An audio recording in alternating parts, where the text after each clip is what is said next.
My 23 female, younger sister is yet again pregnant. She's 18, and this will make baby number 2. She was excited and had a cute announcement party for my parents and me. All 3 of us were giving each other hard eye contact the entire time. None of us were happy or thought this was a good idea. I'm 99% sure it was planned. She's 4 months in, so it's a bit too late to discuss alternative options. My parents are talking to her about it and the next steps. But for me, I don't think I want to be involved with either child anymore. Teen pregnancies suck, but they do happen. For the first one, I stayed local for college. I didn't move out, so they had the extra support and income. Heck, I was even working extra hours to help support financially. The first one was a happy little accident, but the second one feels like a massive slap in the face. Mentally, I feel done. I've had enough. They aren't my babies, and they were not my choice. My sister was having a hard time, as she was expecting everything to continue the same, and for us to be a big happy family. My parents have already had a big chat and put their foot down, telling her she needs to sort herself out and contribute much more. She's come to me and told me she thought they would be happy for her and that she doesn't like their attitude. She doesn't even know my opinions yet. I needed time to collect myself. Otherwise, I would have thrown a full-on hissy fit at her. But I am going to move out. I want to stop giving her my money and my time and energy, babysitting and picking up the odd jobs involved with a baby in the house. The first baby daddy isn't involved at all. The second one I doubt is going to be involved either. They argue a lot and don't seem to actually like each other. I don't want to be mean and describe him, but he's easily deadbeat material who drinks his money away. The original idea with just baby number 1 in the picture is that she focuses on school and then goes to a local college afterward. They have a babysitting room for students, so she would go finish her education and not be completely stuck. Get a part-time job and we'll make it work. But that plan is out the window now. I don't know what her plans are now or what she was thinking. The future for her is in limbo right now, and she's messed up in such a way that she won't get out of it. I feel so bad for my parents.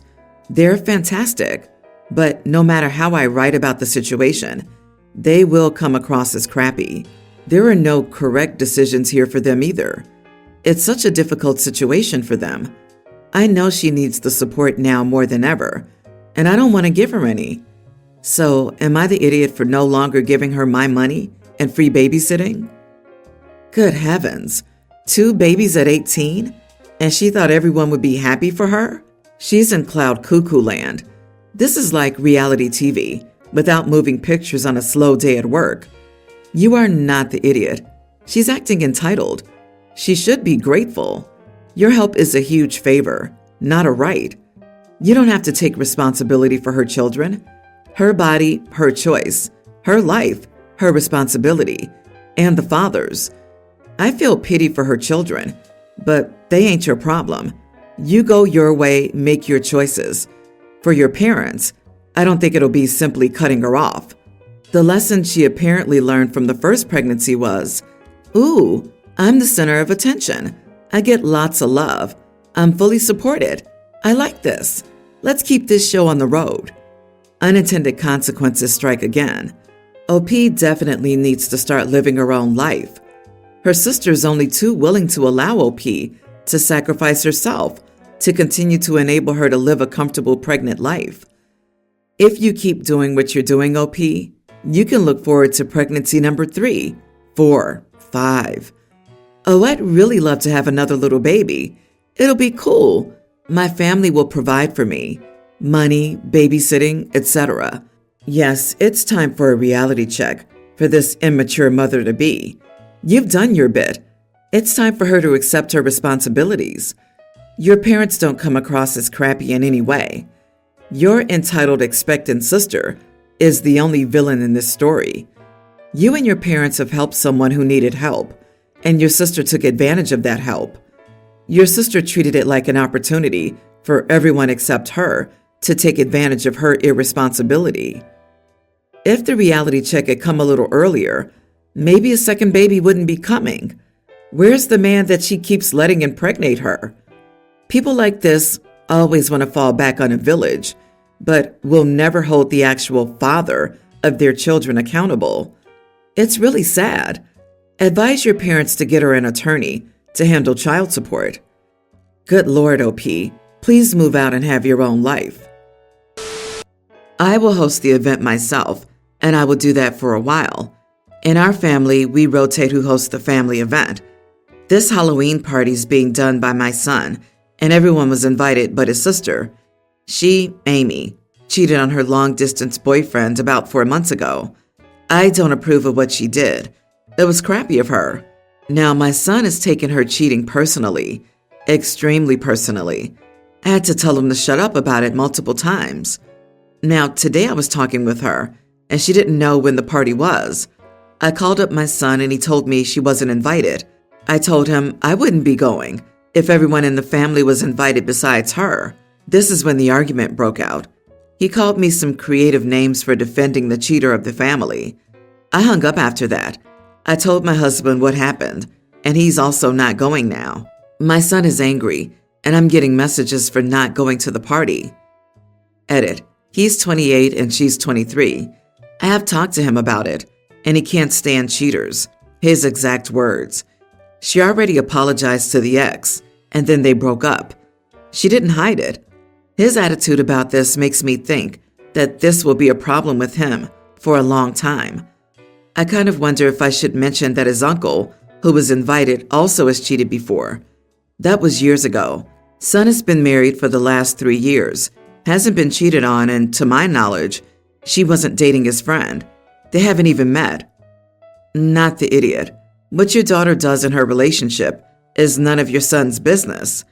Cheating sucks for the other person, but it's up to her to deal with that and learn from it. Your son is free to give his opinion about it respectfully if she asks for it. But shaming her, not allowing her to come to his party, and acting like he was the one being cheated on is way too much. Your son sounds like an idiot. You were right to side with your daughter. It should not be affecting your son so much. And the fact that it does is weird, and he needs help. I wonder if he's reacting so severely because he's a cheater too. Most of the hypocrites I know who preach how wrong cheating is are being unfaithful themselves. Maybe check on his wife, because I'm getting yikes on a bike vibe. Agree. He's ruining his relationship with his sister, possibly permanently, over something that has nothing to do with him or anyone else in the family. As their mother, she really shouldn't just sit back and let that happen, and it sounds like their father's also taking a stand. This won't just impact the Halloween party, but every family event for the rest of their lives if the son keeps acting this way. What your daughter does in her relationship is none of your son's business. That's a weird and sweeping statement. She cheated on her partner, and he's not allowed to have an opinion about that? Not allowed to consider how that might reflect on her character? You are the idiot, OP. It's his home, and he can invite whoever he wants. You're pretty much saying who your favorite kid is. If that's the decision you want to take, good for you, but live with the consequences. I have 3 kids with my ex-wife, Sammy. We divorced when our youngest was still a baby. Our kids are now tween, and pre-tween. Sammy's been married to Joe for the last 2 years. Sammy and I disagreed greatly on parenting, which was what finally drove us apart. We did mediation and co-parenting classes during our divorce, recommended by the judge. The recommendation was that we communicate about schedules and parenting conflicts on the Our Family Wizard app, but to try and work on coming together for our kids. So we did just that. We discussed parenting via the app and tried to show we could be civil in front of our kids. We even did some joint parties together for birthdays and such. Ever since Sammy married Joe, things have changed. He's a lot more strict than Sammy, and he has undermined me in front of the kids a number of times. Both Sammy and Joe have become annoyed when the kids listen to me over Joe. Examples. Our oldest had a family day to raise money for his rec football team. We went together, and it was my parenting time, so the kids were home with me that week. They had lemonade there for people to drink, and water and fruit juice. My oldest wanted lemonade and asked me if he could go get some. I said, of course. And Joe said, after me, that he couldn't, that he was only allowed water, and he knew that. I encouraged him to go ahead and told them the kids are allowed more than water with me. That same day, my youngest wanted to join his older siblings in the bounce house. I said sure, and I would watch to ensure he was okay. Joe said it wasn't a good idea, and he should stay with them. Another time at my daughter's birthday party at my house, and my parenting time, she wanted to know if I could come and let her and the other kids bounce me around on the bounce house. Joe butted in and said he didn't want her having an adult on with the kids.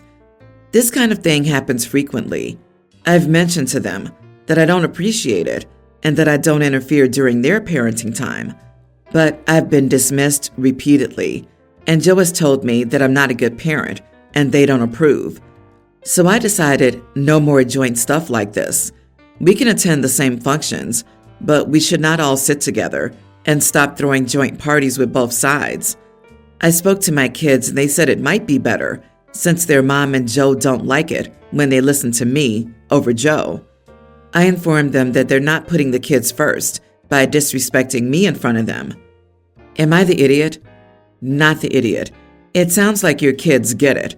Joe needs to back off and mind his own business. They're not his kids to raise.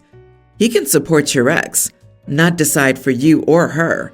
He has no place in that discussion. If he didn't like her parenting style, he shouldn't have married her in the first place. Consult a lawyer. You might not want to change custody, but you need to document everything. I think your wife will be consulting a lawyer too, claiming you're the bad parent. Joe seems to me like a drill sergeant rather than a father figure. However, everyone's so focused on the stepdad and missing that the children's mother allows her husband to behave this way. She condones and enables it. And the children's mother is an overly strict, controlling parent. This is a large part of why they're now divorced. Sammy was drawn to Joe for a reason. They're both the problem. So it doesn't matter if Joe's court mandated not to parent, not to be present at joint events, or even if he were to drop dead. Their mother's the problem. The mother will still be there. She agrees with all this nonsense. I'm male 30, married my high school sweetheart at 19, and had 2 boys, tween and pre-tween. It was not a happy marriage, and the arrival of baby number 2 pushed us to divorce. We shared custody 50-50 for 5 years, till I had to move to a different state for work. My ex and I discussed it, and she said she wanted to keep them full time. She also wished for her husband to adopt our kids, and I agreed. He had been acting like a dad to them for 4 years, and will be more of a dad to them now since I've moved. I only started to date when I moved states. I realized a lot of women my age or younger plan to have kids in the future. I don't want to. I love my kids, but I know how hard it is to raise young children, and I don't want to do it again. Finally, I met this child-free woman, and we clicked. 1 year into this, and I feel like she's for me. So I proposed, and she said yes. When I told my ex-wife this, she called me an idiot for choosing to marry a woman who won't like our kids around. I told her I see the kids only on calls or when I visit, and she does like kids. She just doesn't want her own. Since I am playing distant uncle to them, it's apt she's playing distant aunt. My ex said it's not like that, and what would I do if something happened to her? I reminded her that her husband has adopted the kids and is a parent too. She asked, what if they both died? And I told her I would then step up as the single parent I am. I reminded her, we're all young, so this is hypothetical, and I can't keep my life on hold for hypotheticals. She got mad, telling me I was ditching my responsibility toward the kids and said I should always choose my kids. Her husband called me later, congratulating me on the engagement, and said he understood. My family's on my side over this, but ex's wife's family's blasting my phone and calling me an idiot. Am I the idiot? Based on your reported information, I'm not certain if this is an issue just about your fiancé. It appears it's more about your current relationship with your kids. You are the idiot, OP. Playing a distant uncle is a crappy way to describe your relationship with your kids. Even thinking that is bizarre, in my opinion. He signed his parental rights away. It would be similar to someone who put their children up for adoption, but had an open adoption.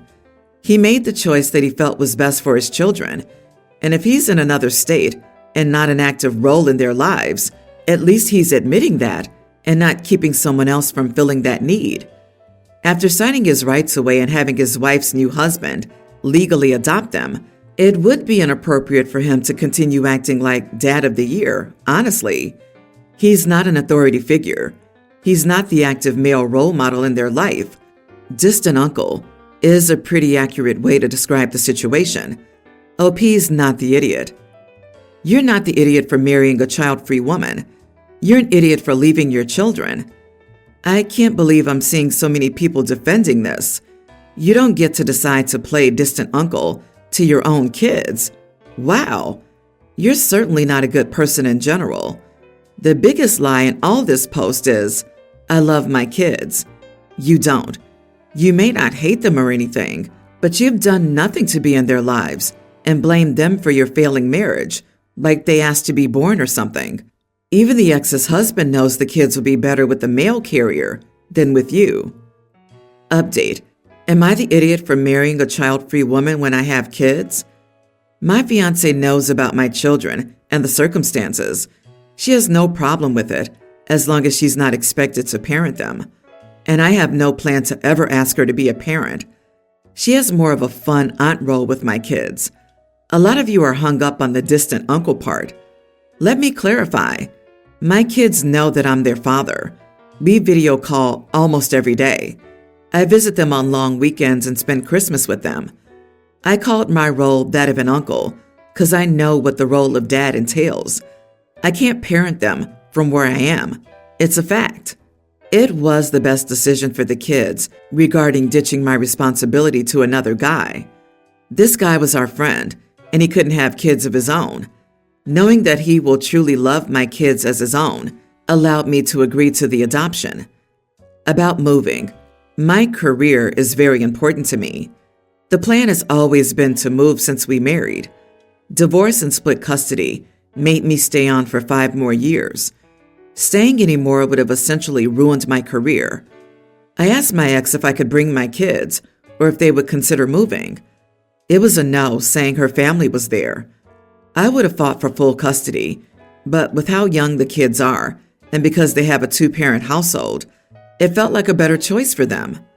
Yes, they are my kids, and I love them, so I also know what was the best option for them. I am not the greatest dad, no matter how much I try. I realized it only after having kids and seeing them with my ex. Loving isn't about holding close. It's also about making the best choices for everyone. Additionally, my move meant I could build a more substantial college fund for both kids and take them on better vacations. Dude, in a strictly technical sense, you're not wrong for your partner's choice, since it's already been established that someone else is their primary father figure. But come on, you're a smart guy. What is your ex really communicating? She's saying, how could you further communicate a lack of interest in your kids like this? You are the idiot for the real problem. Parental neglect hurts kids, even when there's someone else to try to step into the role. Someone else wanting them doesn't take away the hurt of someone else not wanting them. I don't care how you justify it to yourself. You weren't sick or dying. You abandoned your children. No decent human being just walks away from his kids.